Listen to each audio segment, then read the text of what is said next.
Preserving art has always been its own kind of science, but as what happens outside with severe weather events changes, the thinking about what happens in here is changing as well.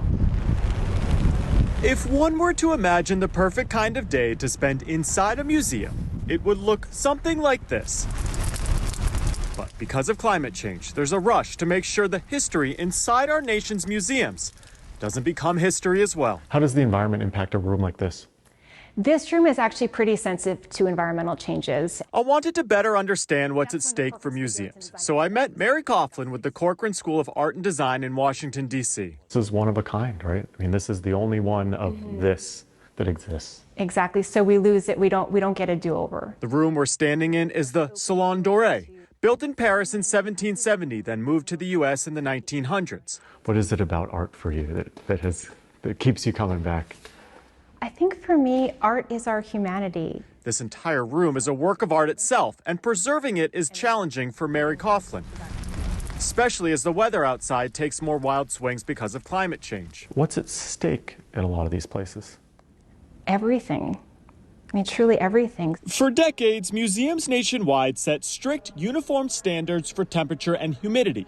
In the last few years, though, a different approach has emerged. Curators now say the guidelines for an exhibit in, say, Phoenix, Arizona, don't need to be the same for one in New York. There is a thought now that are we almost fighting the outside too much?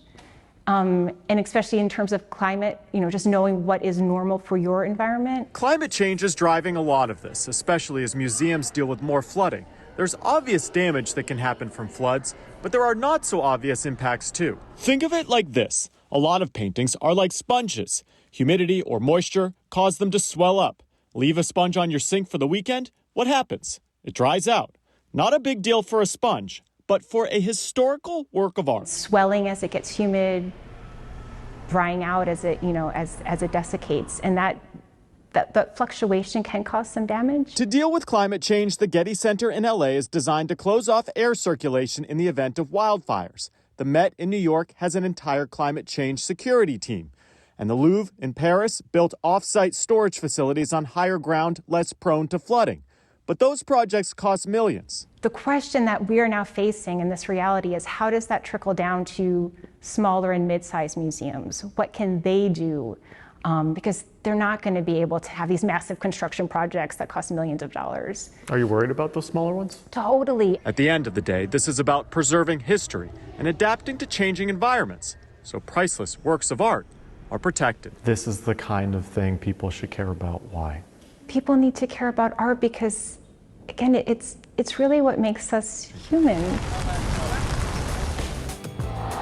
Even though we're talking about flooding today, water conservation is as important as ever. You hear about communities in the West putting water cuts in place. But next on The Race, we'll show you how some cities are taking a more proactive approach.